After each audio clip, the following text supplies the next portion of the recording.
Meninas, meninos, olá! Novamente nós temos tensões entre Israel e as populações de palestinos, com mortes de ambos os lados, mas com uma evidente assimetria dentro do conflito, com as Forças Armadas de Israel promovendo verdadeiros massacres, genocídios junto às populações de palestinos na região pobre, na região concentrada de população, na faixa de Gaza, de forte concentração de palestinos numa área relativamente pequena. Para vocês terem uma ideia, o município de São Paulo, aqui no Brasil, tem mais de 1.000 quilômetros quadrados de área, é uma área relativamente pequena, 1.000 quilômetros quadrados, a área típica de uma cidade, de um município. A faixa de Gaza tem 300 quilômetros quadrados aproximadamente.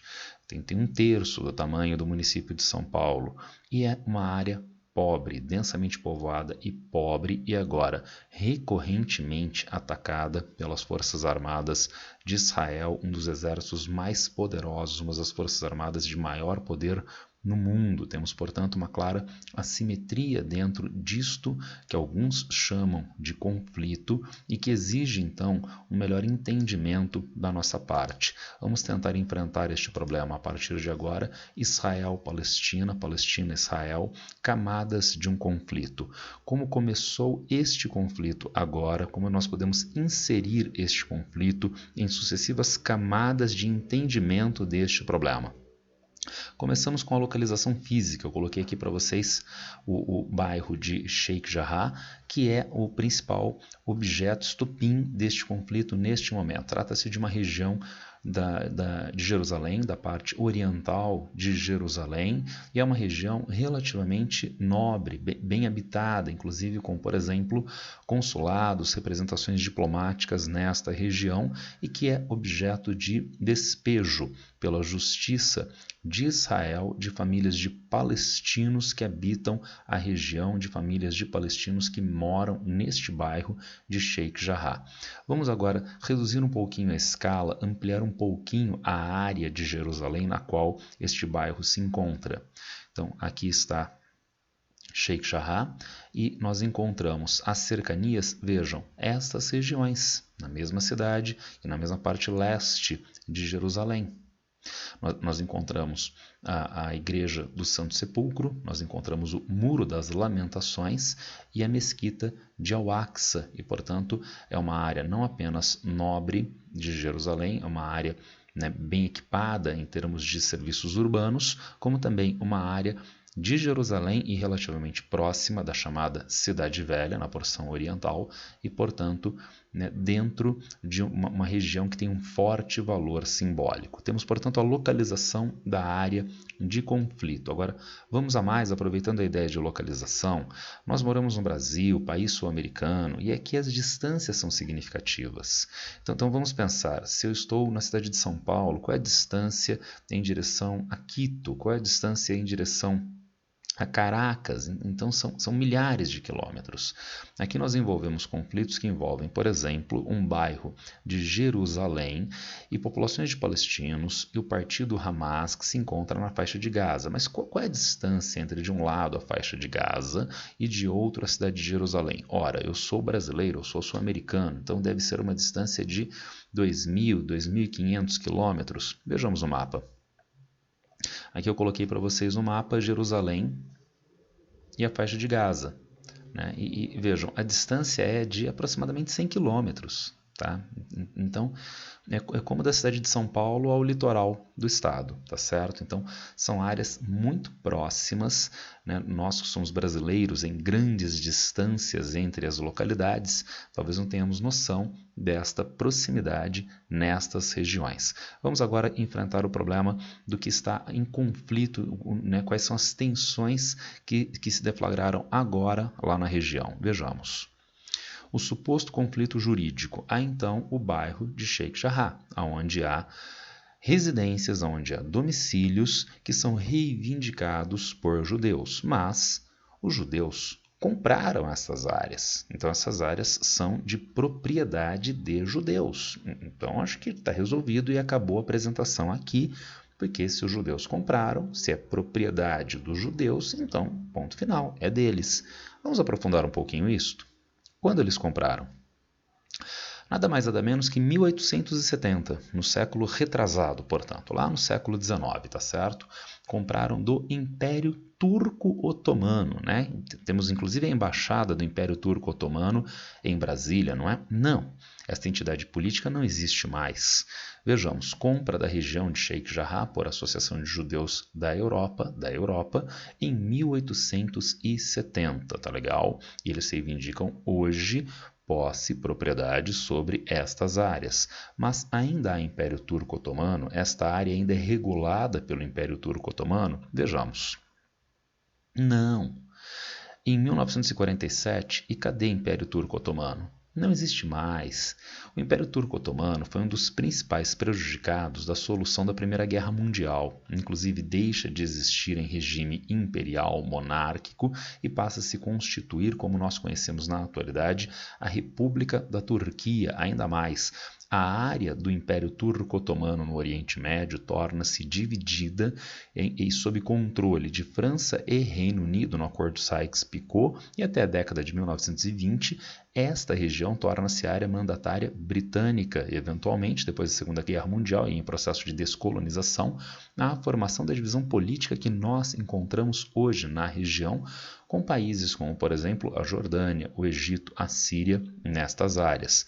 Quando nós chegamos, então, à Resolução 181 da ONU de 1947, que fazia a partilha da região com vistas à criação de um Estado para os judeus, Israel, e um Estado para os palestinos, e notem Jerusalém aqui verdinha, aonde está Sheikh Jarrah, que deveria ser área de administração internacional.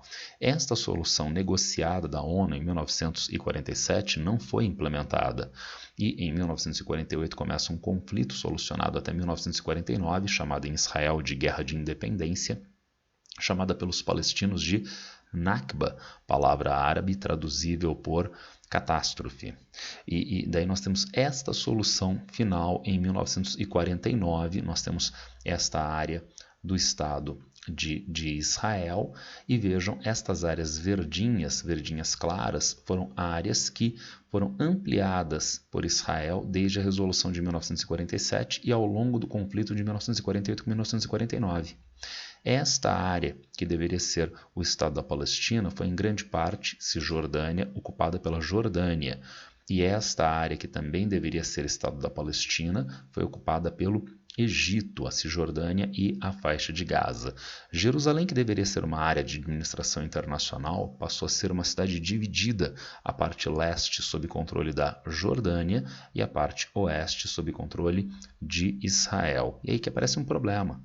Há muitos palestinos que acabaram ficando nesta área verdinha clara, que agora está sob controle do Estado de Israel.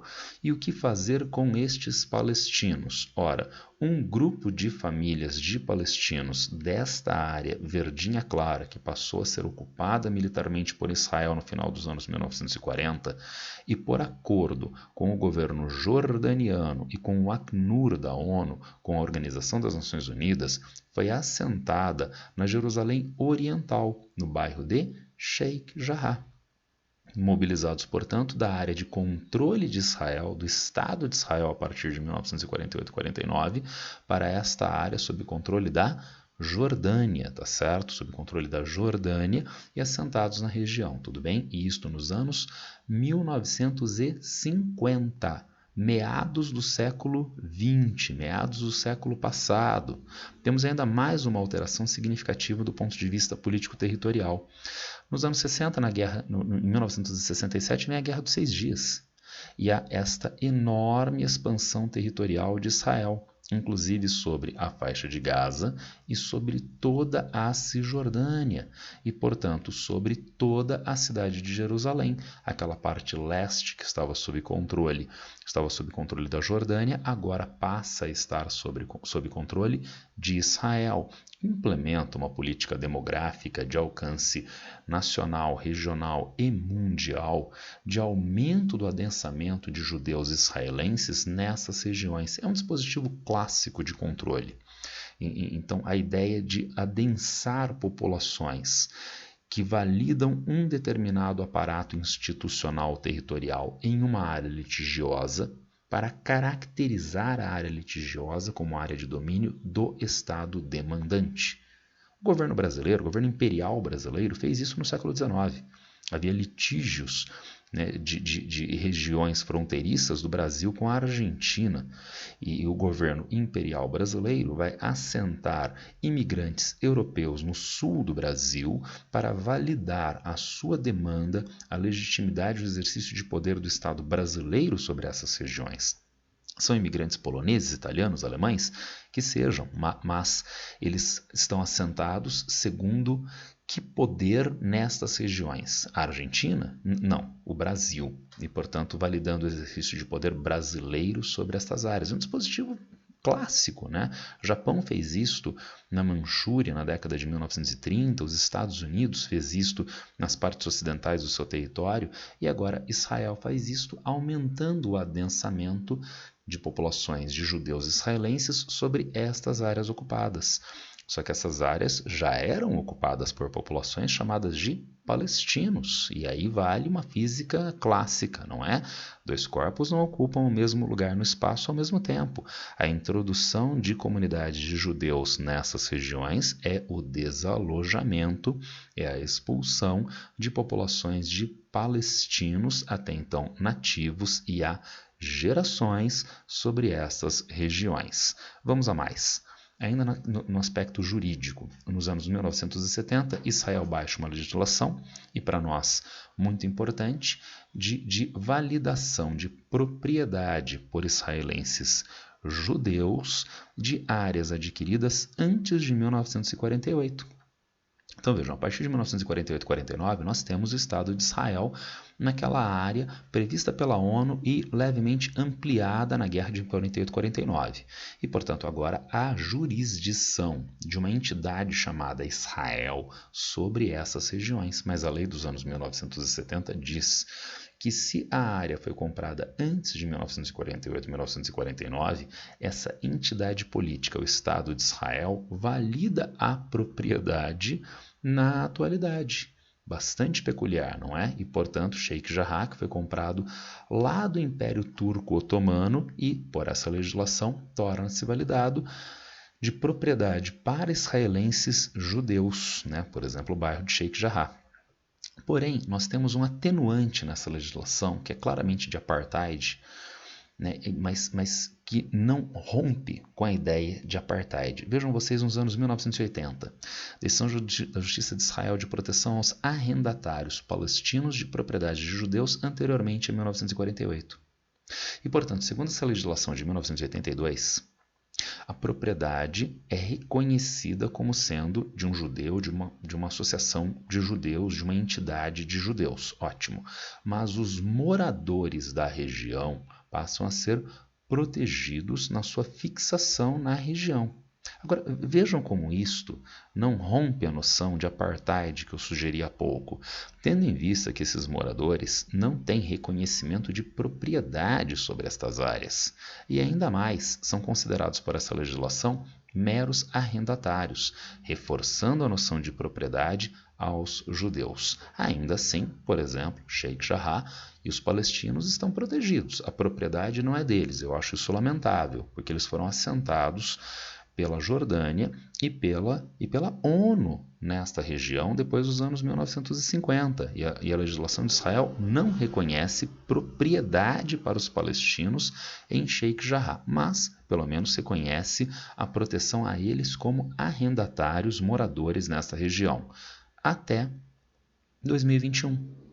Quando um tribunal de primeira instância de Israel validou a demanda de judeus demandantes de propriedade e fixação e moradia nesta região de Sheikh Jarrah, exigindo a retirada, a desmobilização das populações das famílias de palestinos. 3 famílias de palestinos já foram retiradas desta região agora no começo do ano, antes da intensificação dos conflitos. E, portanto, do ponto de vista jurídico, isto é altamente questionável. Vários países do mundo, inclusive a União Europeia, né, várias instituições, inclusive a ONU, condenaram essa decisão judicial de primeira instância de Israel e ainda mais, isso estava para ser julgado na Suprema Corte israelense. Só não foi julgado ainda pela intensificação dos conflitos e a Suprema Corte postergou esta decisão final, que eu insisto, é amplamente condenada pela comunidade internacional. Mas se nós temos aí uma camada jurídica do conflito, vamos a mais.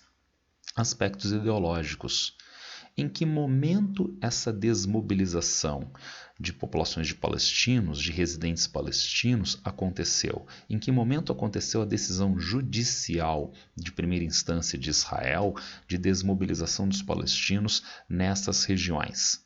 No final do mês do Ramadã, que este ano foi de 12 de abril a 12 de maio. É o mês sagrado dos muçulmanos, mês no qual os muçulmanos fazem o jejum durante o dia, se alimentam de maneira frugal, simples durante a noite, porque é o mês de não haver dedicação ao mundo, à carne, né?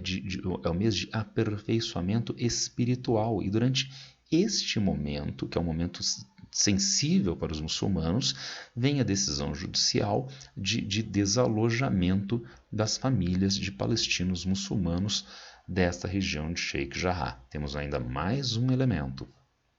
A Marcha do Lahava, grupo de extrema-direita de Israel, que anualmente passou a comemorar a Guerra de 1967 e a tomada da Jerusalém Oriental.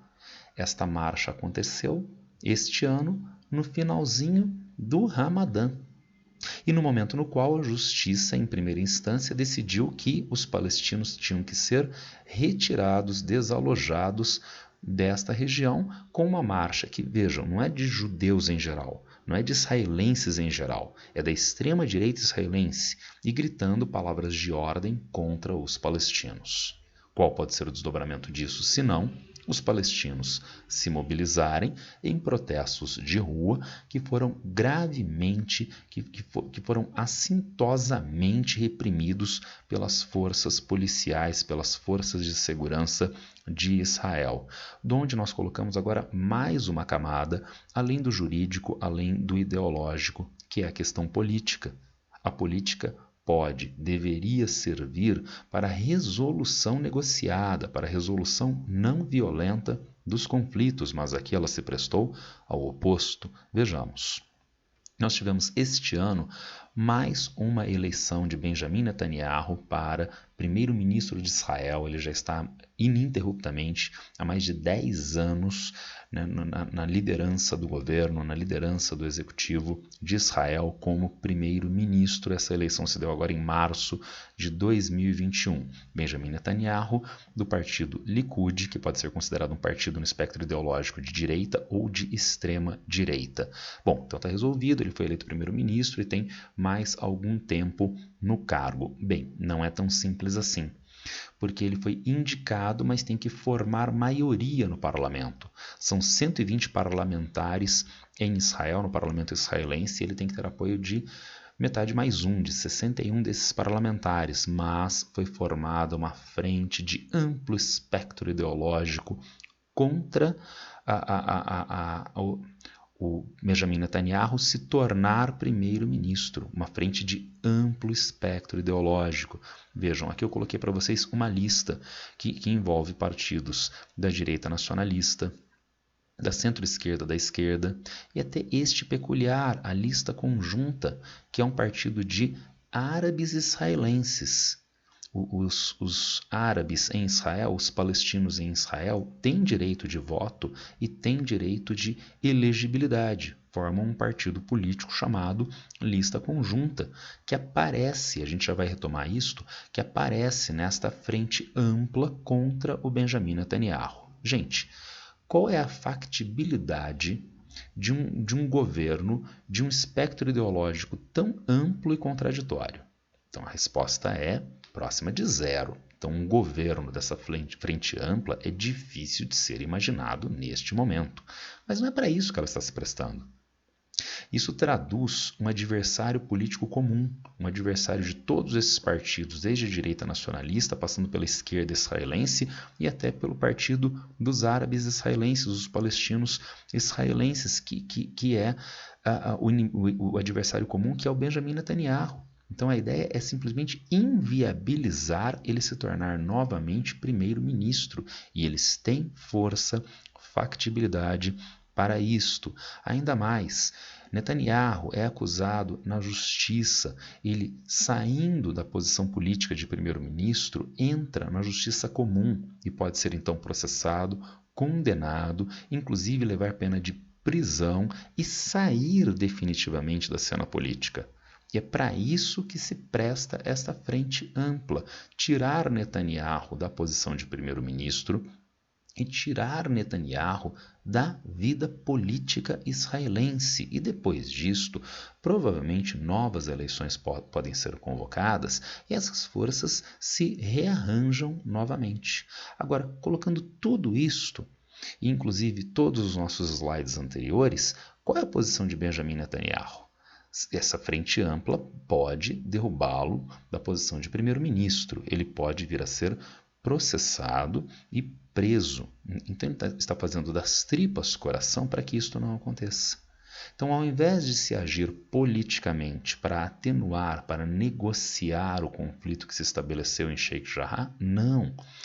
Benjamin Netanyahu fez declarações de validação da expulsão dos palestinos da região, de validação das demandas dos israelenses judeus, inclusive em relação à marcha, que estava questionada do ponto de vista jurídico, mas foi validada, a marcha de extrema-direita foi validada inclusive por Benjamin Netanyahu, e, portanto, ele está jogando na radicalização deste problema para que, em especial, essa direita nacionalista e também outros setores da esquerda israelense não possam ter validação de ingresso nessa frente ampla, em especial com o Partido dos Árabes Israelenses, para que ele possa enfraquecer esta oposição e se manter no poder. E esse cenário político-partidário, tão menor, eu diria, está sendo mobilizado com vistas a que todo este conflito, que já gerou dezenas, centenas de mortos, veremos daqui a pouco, continue acontecendo, tudo bem? Temos então mais uma camada, que é a questão política, que está atuando não pela solução do conflito, mas pela sua intensificação. De onde nós colocamos o Hamas nessa história. E quem é o Hamas? Vejam, aqui nós encontramos a região da faixa de Gaza e a região da Cisjordânia. Há, desde os acordos de Oslo dos anos 1990, um governo palestino. Não há amplo reconhecimento da Palestina como um país no cenário mundial. Apesar da maior parte dos países do mundo reconhecerem a Palestina como um país, por exemplo, o Conselho de Segurança da ONU ainda não deu a sua validação. Entidades como o Banco Mundial, o Fundo Monetário Internacional não dão este reconhecimento, mas há um governo palestino. Entretanto, este governo palestino, dotado de partidos políticos, sofreu um racha político-institucional no início dos anos 2000. Um partido político é o Fatah, que exerce governo de fato aqui na Cisjordânia. É um governo partilhado com o governo israelense. O Fatah, portanto, reconhece o governo de Israel e mais, o Fatah tem reconhecimento internacional, sendo que o Fatah exerce, então, um governo partilhado com Israel, inclusive em Jerusalém, onde se encontra Sheikh Jarrah, tudo bem? E qual foi a postura do Fatah? Protestos contra a decisão de Sheikh Jarrah, em alinhamento com a comunidade internacional. Então, a comunidade internacional protestou, como eu já sugeri há pouco, contra esta decisão da primeira instância da Justiça de Israel de expulsão das famílias de palestinos de Sheikh Jarrah, alegando que isto afronta o direito internacional e a própria legislação israelense, em última instância, o que viria a ser decidido pela Suprema Corte. Mas gente, isto basta? É como nós temos aqui no Brasil, autoridades políticas afrontando medidas sanitárias, afrontando as instituições, e as instituições respondem com notas de protesto, tweets, como se adiantasse alguma coisa. E, portanto, apenas por isto, as famílias de palestinos seriam expulsas, muito obviamente, desta região. Quando então entra em cena o Hamas que exerce governo de fato aqui, na faixa de Gaza. E o que o Hamas fez? Faixa de Gaza, governo do Hamas, resposta aos episódios de Sheikh Jarrah com ataques de mísseis contra Israel a partir do dia 10-11 de maio, 10-11 deste mês, tá legal? Agora, vamos aprofundar. O que é o Hamas que está fazendo estes ataques de mísseis? O Hamas é um grupo terrorista? Ora, o governo americano e a dita grande imprensa ocidental dizem que sim, sim, inclusive porque é um grupo armado, ele tem forças armadas nesta região, inclusive, por exemplo, né, as dezenas, centenas de foguetes apontados em direção a Israel. Aprofundando isto, nós podemos ler o Hamas como partido da autoridade palestina, em condição de rompimento com o Fatah. Então tem Brasil, tem partido, tem PSL, tem PT, tem PSDB, tem MDB, tem partidos políticos. E nós temos lá na autoridade palestina, lá no governo de Israel, partidos políticos. O Fatah é um partido e o Hamas é outro partido. Só que na prática há uma divisão político-institucional, porque cada um desses partidos se reconhece como governo palestino, o Fatah e o Hamas. Cada um desses partidos, entretanto, tem um exercício de poder em uma região. Então não é só uma divisão político-institucional, é uma divisão político-institucional territorial. E o Hamas tem capacidade de investimento, por exemplo, infraestrutural.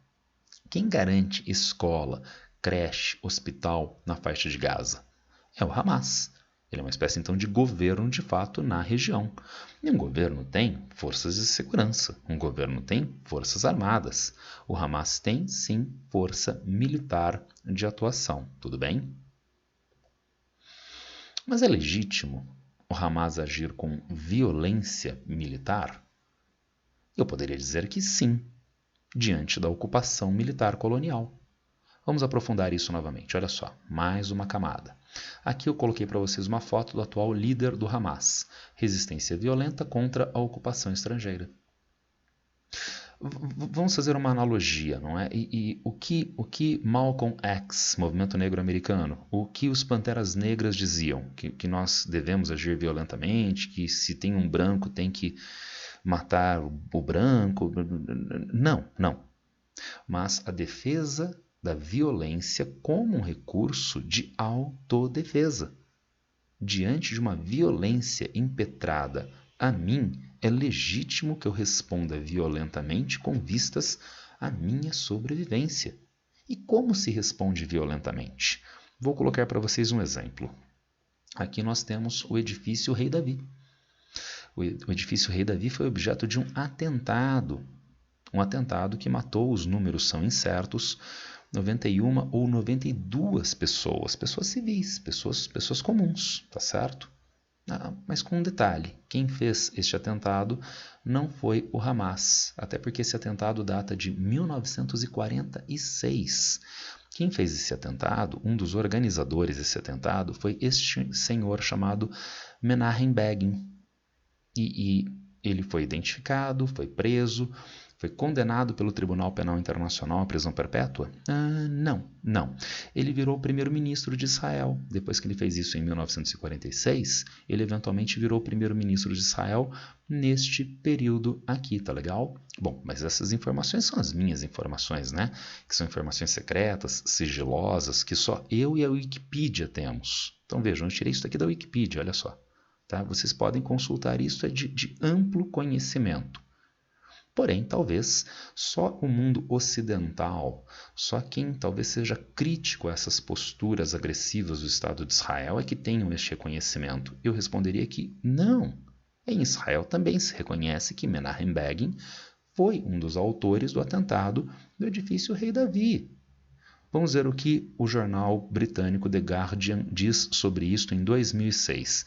Netanyahu, à época ex-primeiro-ministro, porque ele já tinha sido e voltaria a ser primeiro-ministro. Netanyahu, ex-primeiro-ministro israelense e querido da CNN, compareceu a uma, grifos meus, comemoração das ações do Irgun essa semana, dizendo: é muito importante fazer a distinção entre grupo terrorista e lutadores pela liberdade, e entre terroristas, ação e ação militar legítima. bem diferente, vamos dizer assim. Ficou mal copiado, desculpem, tá legal? Então, como é que Benjamin Netanyahu lê um e outro episódio, uma e outra organização? Bom, é bem simples nós definirmos o que é e o que não é terrorismo, tá certo? Se eu faço ação legítima contra uma força ocupante ao meu território, se o outro faz, aí é terrorismo. Aí fica muito fácil, né, de definir que o Hamas é terrorista, tá legal? Então, não. E ainda no finalzinho nós vamos entender porque nós no Ocidente validamos esta leitura maniqueísta tosca da realidade que não explica, dificulta o entendimento dos problemas que ocorrem na região. Ainda mais, falsas equivalências. Vejam esta manchete do jornal O Estado de Minas, contra o qual eu não tenho qualquer coisa, tá legal? Eu gosto do jornal O Estado de Minas, inclusive essa manchete é amplamente reproduzida dessa mesma forma por outros meios de imprensa do Brasil e do mundo ocidental.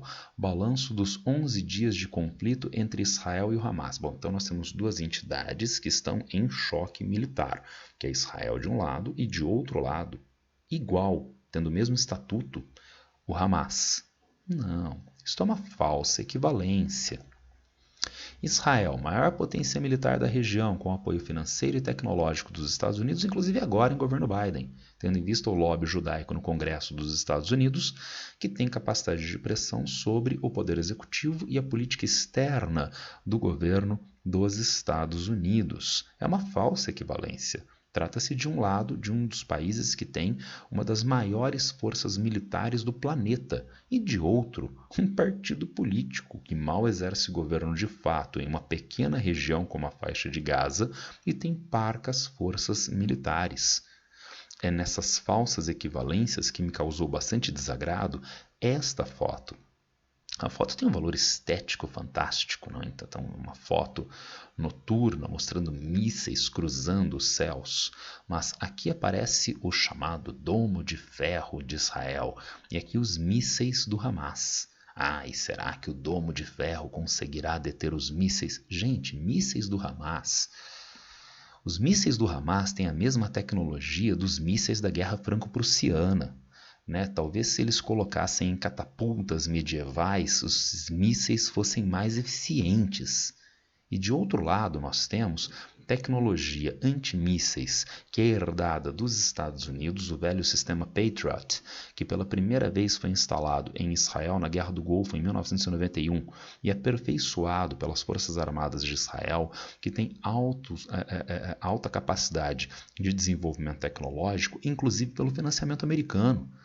Então, será que nós temos aqui forças equivalentes em conflito? A foto dá esta impressão, quando na verdade não.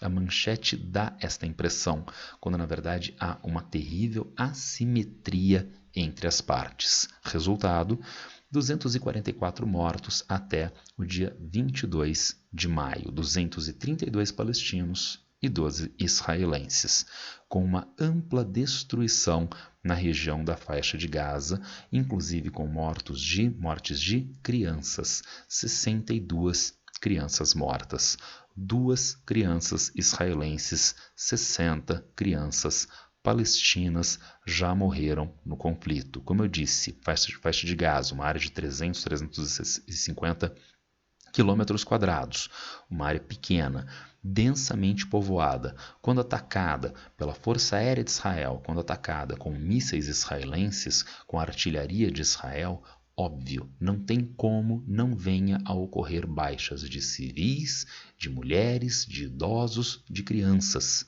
E daí se diz que isto é uma consequência impensada, que não foi planejada. Como não foi planejada? Se ataca um bairro densamente povoado, óbvio que uma criança vai ser morta.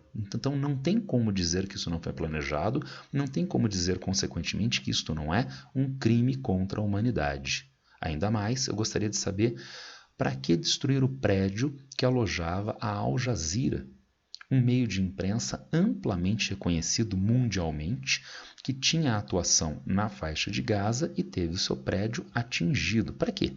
Para calar a imprensa? Para a imprensa não veicular as notícias? Ou em um ato simbólico, um ato de demonstração de força, Se você está falando contra Israel, você vai ser objeto também dos ataques israelenses. De um jeito ou de outro, reforça que padrões mínimos de civilidade que são inerentes ao Ocidente, a preservação de populações civis na área de conflito, a preservação de populações vulneráveis, como idosos, como crianças, a preservação da imprensa, que isto não é mantido por Israel em uma política genocida em relação aos palestinos da Cisjordânia e da faixa de Gaza. Mas nós temos um novo fator.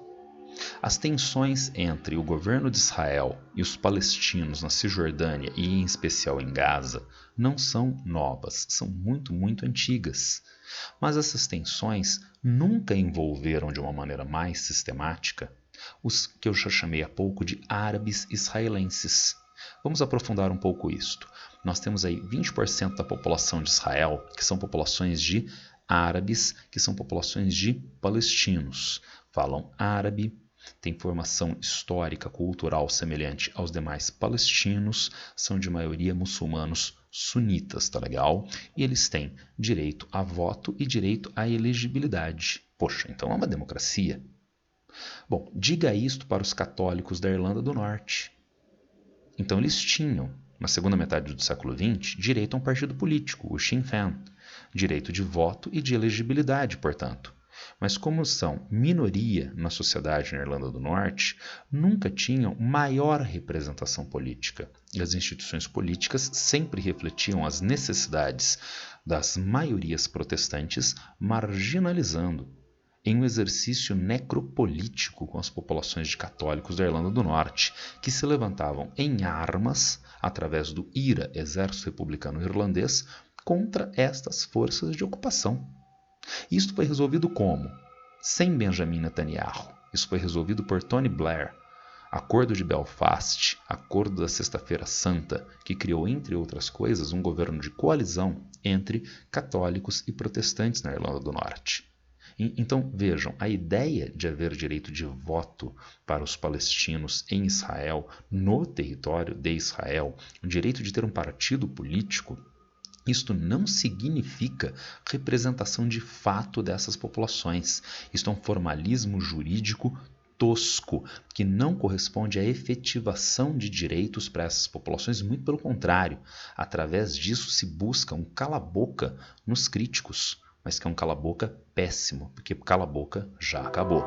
Daí nós temos, então, manifestações agora violentas dessas populações de árabes israelenses contra o governo de Israel, o que é um fator novo, porque, como eu disse, historicamente há tensões entre o governo de Israel e palestinos em Gaza e na Cisjordânia, mas esses 20% das populações israelenses que são árabes sempre ficaram mais ou menos contidos em uma relação mais ou menos pacífica com o restante dos israelenses judeus, com as instituições israelenses, e agora não.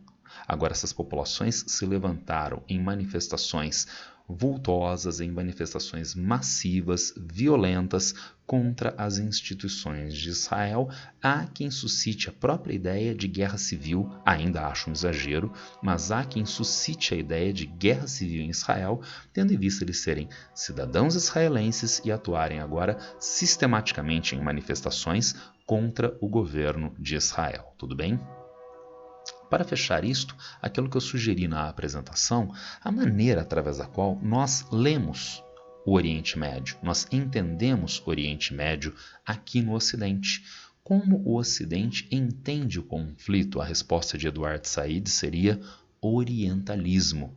E o que é orientalismo? Que mais confunde do que explica os problemas. Vejamos. Orientalismo, forma de entendimento que o Ocidente tem sobre o mundo árabe. E o Ocidente se dá este direito porque ele tem uma posição autoatribuída de liderança, de centralidade mundial. Eu sou o Ocidente e eu sou o centro, eu sou o mais avantajado, eu sou o mais desenvolvido. Então só eu é que tenho capacidade de entender todos os demais. E como eu entendo todos os demais?